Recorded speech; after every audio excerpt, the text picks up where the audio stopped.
मुख्यमंत्री पुष्कर सिंह धामी के नेतृत्व में राज्य सरकार साइबर सुरक्षित उत्तराखंड बनाने के लिए कई मोर्चों पर काम कर रही है। साइबर सुरक्षा के मजबूत तंत्र से साइबर अपराधियों की धरपकड़ में तेजी आई है। साइबर अपराधों से निपटने के लिए देहरादून और रुद्रपुर में 2 साइबर क्राइम पुलिस स्टेशन बनाए गए हैं। इसके अलावा सभी जिलों में साइबर सेल स्थापित की गई हैं। आजकल साइबर अपराधी digital arresting, AI voice cloning जैसे आधुनिक तरीकों से साइबर ठगी को अंजाम दे रहे हैं। मान लीजिए आपको कोई कॉल आती है और कहा जाता है आपका पार्सल पकड़ा गया है या आपके अकाउंट से गैर कानूनी लेन देन हुआ है। वीडियो कॉल में अपराधी का बैकग्राउंड किसी पुलिस स्टेशन की तरह दिखता है। डर दिखाकर अपराधी आपको घर में ही कैद कर देता है, जिसे अपराधी डिजिटल अरेस्ट कहते हैं। याद रखें, कानून में डिजिटल अरेस्ट जैसा कोई शब्द नहीं होता। पुलिस या कोई एजेंसी आपको कॉल पर अरेस्ट की धमकी नहीं देते, लिहाजा डर या धमकी भरी ऐसी बातों पर कभी यकीन न करें। कई बार साइबर अपराधी AI वॉइस क्लोनिंग के जरिए आपके किसी परिचित की मिलती जुलती आवाज में आपसे बात कराते हैं। उसके अरेस्ट होने या फंसे होने की बात करके आपसे पैसे ऐंठ लेते हैं। इसलिए अपराधियों के झांसे में आने से पहले अपने परिचित को खुद कॉल करके पुष्टि जरूर करें। पैसा दोगुना करने, विदेश में नौकरी दिलवाने जैसे लालच में कभी न फंसें। किसी अनजान नंबर से आई वीडियो कॉल को कभी रिसीव न करें। व्हाट्सएप, ईमेल या SMS में आए किसी भी अनजान लिंक को क्लिक न करें। गैर जरूरी ऐप्स डाउनलोड न करें, केवल वेरीफाइड सोर्स से ही ऐप डाउनलोड करें। पासवर्ड, OTP एवं अन्य गोपनीय जानकारियां किसी से साझा न करें। पासवर्ड मजबूत रखें और समय समय पर बदलते रहें। अगर आप साइबर अपराध के शिकार हो जाते हैं तो बिना देरी किए टोल फ्री नंबर 1930 पर शिकायत दर्ज कराएं। साइबर क्राइम पर करें प्रहार, बने जागरूक, रहें होशियार।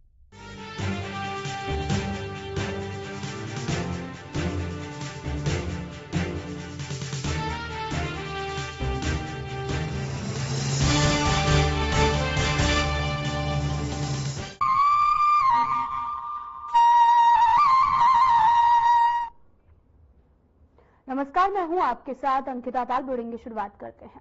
रुड़की के आरोग्यम अस्पताल का मामला तूल पकड़ता जा रहा है। भाकियू तोमर ने आरोग्यम अस्पताल द्वारा कराए जा रहे निर्माण को अवैध बताते हुए कहा कि बिल्डिंग का निर्माण सोलानी नदी में किया जा रहा है, जो पूरी तरीके से अवैध है। जिसके चलते भारतीय किसान यूनियन तोमर ने हरिद्वार रुड़की विकास प्राधिकरण को ज्ञापन दिया है, जिसमें भारतीय किसान यूनियन तोमर ने चेतावनी भी दी कि यदि जल्द ही आरोग्यम अस्पताल का निर्माण नहीं रोका गया तो भाकियू तोमर बड़े पैमाने पर HRDA कार्यालय पर आंदोलन करने को मजबूर होगा। इस दौरान भाकियू के प्रदेश अध्यक्ष सचिन चौधरी ने कहा कि रुड़की के पास आरोग्यम अस्पताल में बड़े पैमाने पर अवैध निर्माण चल रहा है, लेकिन प्राधिकरण के अधिकारी पूरी तरह से इस खबर से बेखबर बने हुए हैं।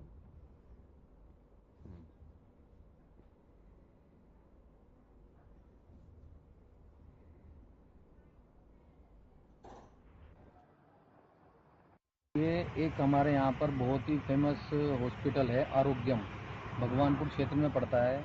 वहाँ पर एक अवैध निर्माण चल रहा है और जो उनका बोलना है हॉस्पिटल वालों का कि ये HRDA द्वारा कराया गया है। अगर वो वहाँ पे नहीं रोका गया तो हम यहाँ पे HRDA में और एक वहाँ पे हॉस्पिटल में एक विशाल धरना देंगे, क्योंकि वहाँ पे कोई रूल नहीं है। आप अभी देखेंगे दिल्ली में कितना बड़ा मामला हुआ। अभी एक्सपर्ट बता रहे हैं कि यहाँ पर एक भूकंप भी आने की संभावना है और नदी में अगर निर्माण चल रहा है तो आने वाले में समय में उसका फलस्वरूप क्या रहेगा, ये आप लोग भली बात जानते हैं। HRD को ज्ञापन दिया,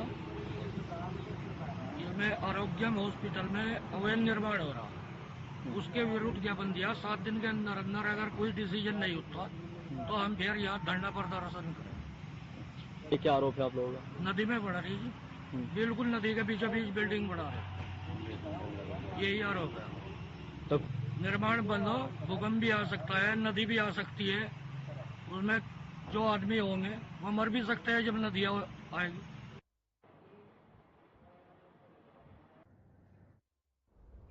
प्रशासन की बार बार चेतावनी के बावजूद अतिक्रमणकारियों पर प्रशासन कोई भी असर नहीं पड़ा है।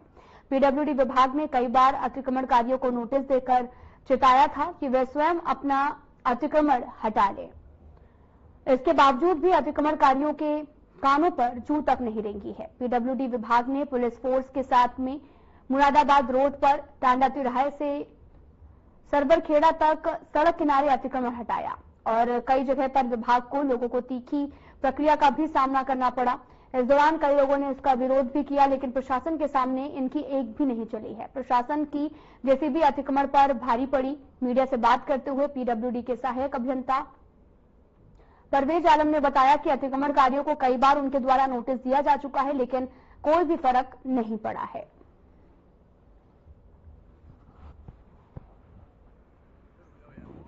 विभाग द्वारा जो मुरादाबाद रोड है, काशीपुर मुरादाबाद रोड है, इसमें टांडा तिराहे से लेकर हरियावाला चौक तक अतिक्रमण चिन्हित करते हुए जो जितने भी अतिक्रमणकारी थे उनको नोटिस दिया गया है और उसके साथ ही साथ अखबार में भी ये पब्लिकेशन दिया गया था कि ये तय समय अवधि के अंतर्गत हटा दें। तो जिन्होंने नहीं हटाया है उन पे पीडब्ल्यूडी विभाग द्वारा कार्रवाई की जा रही है। तब कितने दिन तक कार्रवाई चलेगी? और ये टांडा तिराहे से लेकर इधर सरवरखेड़ा तक पूरा चलेगा। जब तक नहीं हट जाता तब तक पूरा इसमें कार्रवाई करेंगे।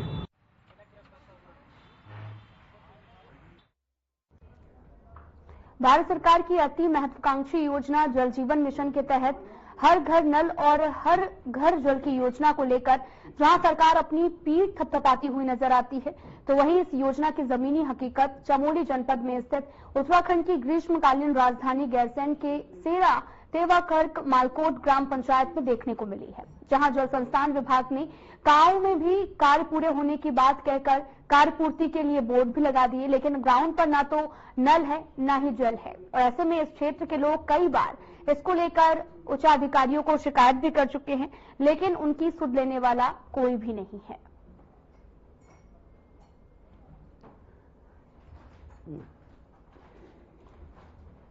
हर घर नल हर घर जल योजना जो चलाई जा रही है सरकार के द्वारा, ये शायद में कहीं भी इसका काम ढंग से हुआ होगा।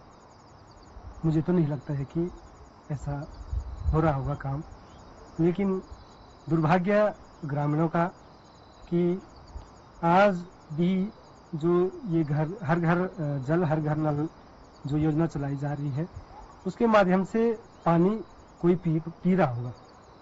मुझे तो ये नहीं लग रहा है कि कोई पी रहा होगा, लेकिन जो धरातल या कागजी कार्रवाई में बोलते हैं वो उसमें दिख रहा है कि आपका कार्य पूर्ण हो गया है। सभी जानते हैं कि पूरे प्रदेश में हर घर नल हर घर जल योजना चलाई जा रही है, जिसमें कि हमारी ग्राम सभा सेरा तेवाकर्क भी है, जो कि खनसर क्षेत्र में पड़ता है। और इस चैनल में आने का सबसे बड़ी दुख की बात यह है कि हमारे गांव में कार्य इसका पूरा नहीं हो पाया है और साइन बोर्ड लग गए हैं नीचे, गांव में भी नहीं लगा है, नीचे ही लगा है कि यहाँ कार्य पूरा हो गया है, साइन बोर्ड लग गए हैं। तो मेरा जल संस्थान वालों से यही सवाल है कि आप लोगों ने क्यों और किसको पूछकर यह साइन बोर्ड लगाया है।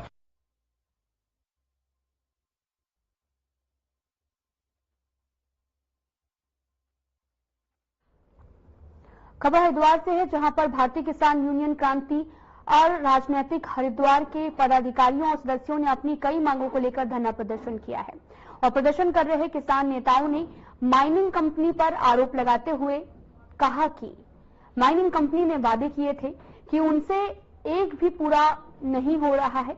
और किसानों ने मांग करते हुए कहा कि माइनिंग कंपनी अपने क्षेत्र में अपने सभी भंडारणों और साथ ही खनिज पट्टों को रॉयल्टी मूल्य के साथ ही सार्वजनिक करे, जिससे खनन व्यापारियों को सुविधा के अनुसार खनन सामग्री उपलब्ध हो सके।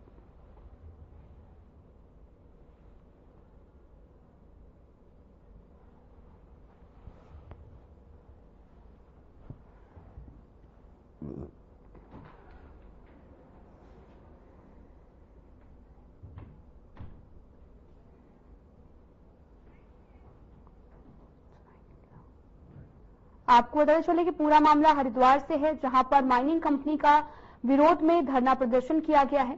तस्वीरें भी आप देख सकते हैं जो कि हरिद्वार से हैं, जहां पर मनमानी करने का आरोप लगाया गया है। बीकेयू क्रांति अराजनैतिक का प्रदर्शन करते हुए नजर आए और उनका कहना है कि अवैध माइनिंग लगातार जारी है, जिसका कई बार शिकायत की जा चुकी है, लेकिन कोई भी इस मामले पर सुनवाई नहीं हुई है और कंपनी पर मनमानी करने का आरोप लगाया गया। पूरा मामला हरिद्वार से है और जहां पर लगातार विरोध प्रदर्शन भी जारी है। कंपनी पर मनमानी करने का ये आरोप लगा है।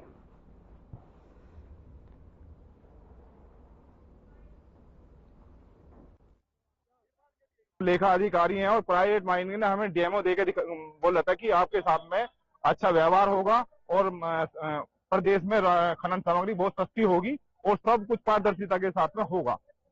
आज माइनिंग कंपनी को लगभग 8 महीने हो चुके हैं, आज तक एक भी बिंदु पे जो उन्होंने बिंदु दिए थे उन पर कोई पारदर्शिता नहीं है। प्रदेश को माइनिंग कंपनी इतना राजस्व का चूना लगा रही है कि जिसका कोई लिमिट नहीं है। आज तक इन्होंने कभी भी जितने इनके चेक पोस्ट हैं, इन्होंने बोला था कि हमारे जितने चेक पोस्ट होंगे वहां पे रॉयल्टी का रेट डिक्लेयर होगा। ये जो माइनिंग कंपनी उत्तराखंड में आई, ईस्ट इंडिया कंपनी से मैं कहूंगा, ये यहाँ के हमारे जो ट्रांसपोर्टर व्यापारी थे खनन के, इनके हाथ पसर रोजी रोटी छीनने का काम कर रही है पूरी तरह से। और ट्रांसपोर्टर की जो गाड़ियां थी, बेचारे जो हमारे बच्चे हैं यहाँ हरिद्वार जिले के, वो इसका ट्रांसपोर्ट का काम कर रहे, तो वो भुखमरी की कगार पर आज इस माइनिंग कंपनी ने पहुंचा दिए। और आम जनता को जो इसने वादा किया था कि सस्ता खनन सामग्री मिलेगी,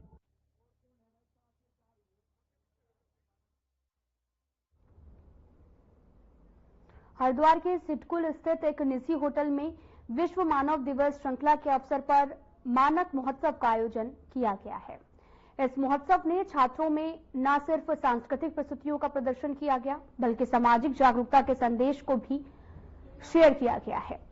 और साथ ही महोत्सव का उद्देश्य समाज में कई मानकों के प्रति जागरूकता बढ़ाना, नागरिकों को उनके महत्व से अवगत कराना। और कार्यक्रम में बच्चों ने जोर देकर कहा कि समाज के हर व्यक्ति के लिए कई मानकों की जानकारी जरूरी है और ये मानक न केवल व्यक्तिगत जीवन में अनुशासन को सुरक्षा लाते हैं, बल्कि एक स्वस्थ और संगठित समाज के निर्माण में अहम भूमिका निभाते हैं। बच्चों ने अपने संदेश में ये कहा कि जब तक समाज के सभी वर्ग जागरूक नहीं होंगे, तब तक मानकों का पूर्ण लाभ नहीं उठाया जा सकता है।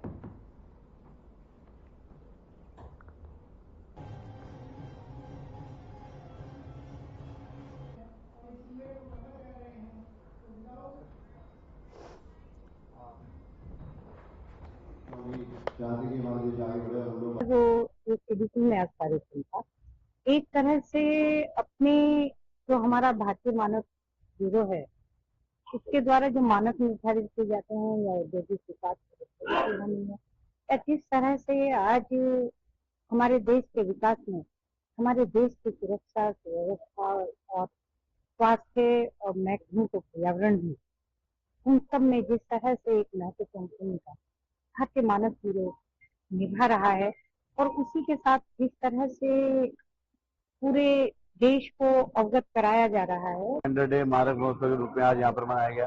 बच्चों ने सांस्कृतिक कार्यक्रम करे, डिपार्टमेंट द्वारा यहाँ पर सारा इंतजाम किया गया। बच्चों की एग्जीबिशन भी लगाई गई जिसमें बच्चों ने अवेयरनेस प्रोग्राम चलाया। यह प्रोडक्ट के मानक होने चाहिए, उपभोक्ता को पता होना चाहिए जो चीज़ वो परचेज कर रहा है उसके मानक क्या है, क्या उसका स्टैंडर्ड है। तो ये बहुत अच्छा डिपार्टमेंट है, जरूरी डिपार्टमेंट है और उपभोक्ता के लिए भी बहुत अच्छा है, ताकि जो चीज़ हम परचेज कर रहे हैं, जिसकी कीमत दे रहे हैं, उसकी जानकारी होनी चाहिए कि उसमें क्या मानक है। चाहे फूड प्रोडक्ट्स हो, चाहे यूटेंसिल्स हो, कोई प्रोडक्ट मैं समझता हूँ अगर बाजार में बिक रहा है तो उसके मानक क्या होने चाहिए और ये डिपार्टमेंट को इसके बारे में उपभोक्ताओं को जागरूक करना चाहिए। जो मानक ब्यूरो है वो निश्चित रूप से जो हमारा उपभोक्ता है उसको गुणवत्ता के साथ सामान मिले, उसका जो सही कीमत पे उसकी गुणवत्ता चेक करना ये डिपार्टमेंट का काम है।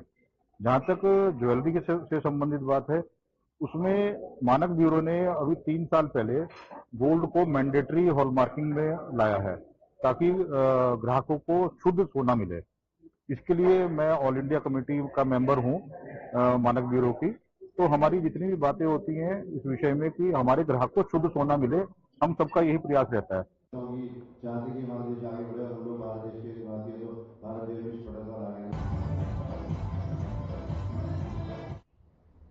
चमोली से बड़ी खबर, जहां पर आपको बताते चले कि अमेरिका ब्रिटेन की 2 महिला पर्वतरोही लापता हो गई हैं। बड़ी खबर इस वक्त की, चौखंबा ट्रैकिंग से गायब हुई महिलाएं, सर्च अभियान में लगी वायुसेना के 2 हेलीकॉप्टर। दूसरे दिन एयरफोर्स का जारी है सर्च ऑपरेशन। बड़ी खबर, जहां पर चौखंबा ट्रैकिंग 6995 मीटर की ऊंचाई पर है स्थित, जहां पर ट्रैकिंग के दौरान 2 महिलाएं लापता हो गई हैं।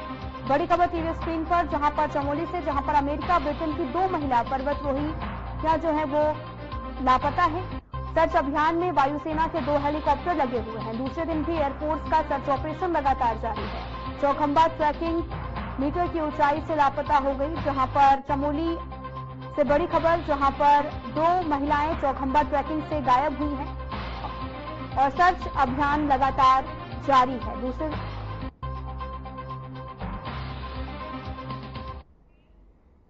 हरिद्वार की कनखल पुलिस को बड़ी सफलता मिली है। दरअसल कनखल के चर्चित अशोक चड्ढा हत्याकांड में फरार आरोपी दीपक उर्फ कोती को हरिद्वार पुलिस ने गिरफ्तार किया है। दीपक पर 5,000 का इनाम घोषित था। वह 1 साल से फरार भी था। पूरा मामला कनखल से है, जहां पर 2023 में लूट के इरादे से सेवाश्रम में घुसे आरोपियों ने बुजुर्ग अशोक चड्ढा की हत्या कर दी है। इस मामले में पहले ही 5 आरोपी जेल भेजे जा चुके हैं। दीपक को कृपाल नगर आश्रम के पास से गिरफ्तार किया गया। उससे पास से जो है वो मृतक का लूटा हुआ मोबाइल भी बरामद हुआ है। फिलहाल पुलिस पूरे मामले की जांच पड़ताल में जुटी हुई है।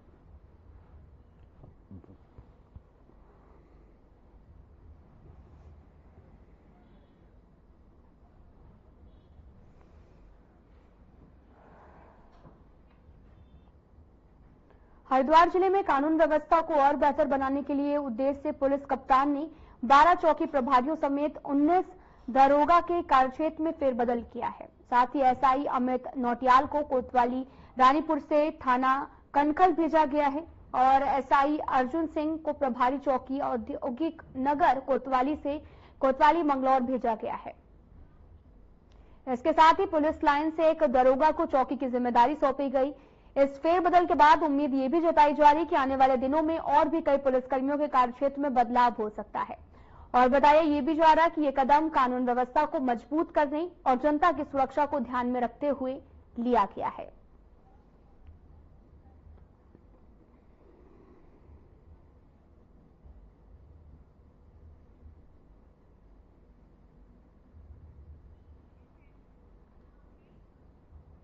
खबर हरिद्वार से है, जहां पर जिलाधिकारी कामिन सिंह के निर्देश पर जिले के सभी उप जिलाधिकारियों ने अपने अपने क्षेत्रों की 2-2 विदेशी मदिरा की दुकानों का औचक निरीक्षण किया है और इस दौरान कई खामियां जैसे कि ओवर रेटिंग, साथ ही रेट लिस्ट का प्रदर्शित न होना, ग्राहकों को बिल न देना जैसी अनियमितताएं पाई गई हैं।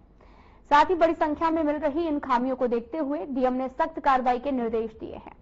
साथ ही डीएम को शराब के ठेकों पर अनियमितता की शिकायतें मिली थी, जिसके बाद उन्होंने तत्काल छापेमारी के आदेश जारी किए। पिछले दिनों भी ठेकों पर छापेमारी के बाद सुधार के निर्देश दिए गए, लेकिन स्थिति में कोई भी विशेष सुधार नहीं दिखा। देखते ही देखते डीएम कामिन सिंह ने भी सभी उप जिलाधिकारियों को अपने अपने क्षेत्रों में 2 दुकानों पर छापेमारी कर सख्त कार्रवाई के निर्देश दिए हैं।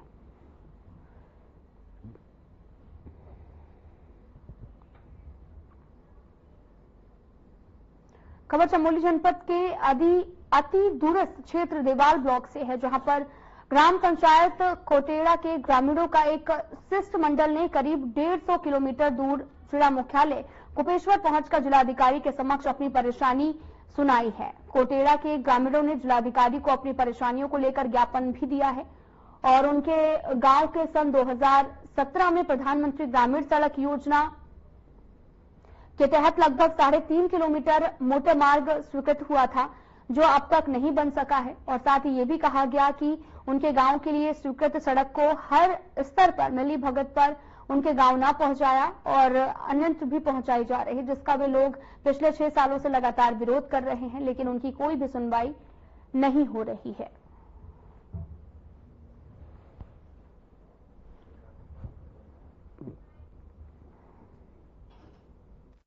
कोटेड़ा निवासी को हम ग्राम सभा कोटेड़ा में सड़क निर्माण हेतु जिला अधिकारी महोदय के पास गोपेश्वर में गए थे। आज 2017-18 से हमारी प्रधानमंत्री ग्रामीण सड़क योजना जो अभी तक लंबित की गई है 2017-18 से 2024 चल रहा है और जो हमारे शासन प्रशासन के द्वारा हमारे ग्रामीणों को दबाने का जो काम किया जा रहा है 2018 में इसका जो पहली बैठक होती है और इस पर सहमति बनती है, तो इसमें फर्जी मोहरों और फर्जी हस्ताक्षरों का जो प्रयोग किया जाता है उससे ग्राम सभा कोटेड़ा के कुछ विशिष्ट वर्ग के लोगों के द्वारा शासन प्रशासन पर दबाव बनाया जा रहा है और धमकियां दी जा रही हैं, जिससे हमारे ग्रामीणों को कोई लाभ नहीं हो रहा है। कि हमारे 3.5 किलोमीटर रोड स्वीकृत प्रधानमंत्री सड़क योजना के तहत स्वीकृति हुई है, जिसमें अभी तक स्थानीय ग्रामीण के शासन और प्रशासन के और अन्यथा पीएमजीएसवाई कर्णप्रयाग के दिक्कत क्या है वो बताइए आप। दिक्कत यह है कि हमको गुमराह किया जाता है। कैसे गुमराह किया जाता है? जिस दिन अगर इस सर्वे के लिए किसी ग्राम पंचायत में सूचित होता है, ना प्रधान होता है, किसी गाँव वालों को किसी तरीके से कोई सुझाव ही नहीं होता है। इनको कब आते हैं चोरों की तरह आते हैं, शायद उनको ऐसे लगता है। चाहता हूँ जो हम लोगों को शासन प्रशासन का दबाव, पुलिस केस का दबाव दिया जा रहा है कि केस दर्ज किया जाएगा, मुकदमा हो रहा हम लोगों पर।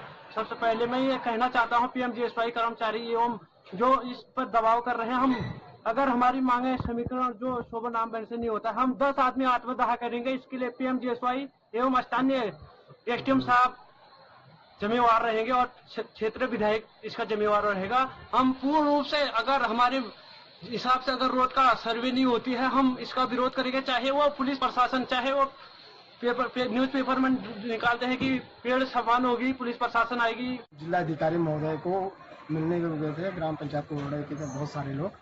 तो हमारी समस्या यह है 2017-18 में हमारी पीएमजीएसवाई से प्रधानमंत्री ग्राम सड़क योजना से स्वीकृति मोटर मार्ग की, जिसका विवाद 2018 से चलते आया है, केवल समीकरण के उस पर, क्योंकि कुछ गाँव के कुछ लोगों ने मिलकर के पीएमजीएसवाई के अधिकारियों से मिलकर के हमारी सड़क को 3 किलोमीटर उल्टा घुमा करके तब जाकर 3 किलोमीटर गाँव में यानी 7 किलोमीटर हमको घुमाया गया।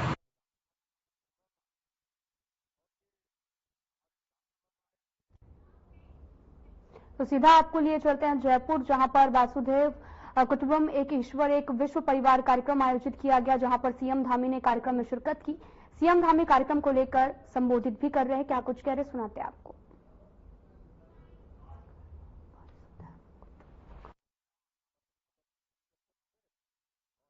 के भी दर्शन हो गए, बाबा जी के इस पवित्र स्थान पर भी आने का सौभाग्य प्राप्त हो गया। मेरा कहने का आशय है कि मोहित जी ने तो बहुत ही अच्छा कहा कि स्वयं को खोजना है, आज से नए दिन की शुरुआत करनी है।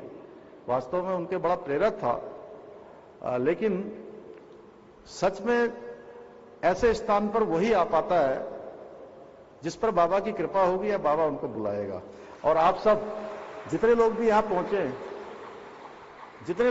पहुंचे हैं, उन सब पर बाबा की कृपा है, इसीलिए सब लोग यहां पहुंचे हैं। और मैं कल सच बताऊं तो आज मैं भी इस स्थान पर कोई बहुत ऑरेटर बन के या भाषण देने के लिए नहीं आया हूं।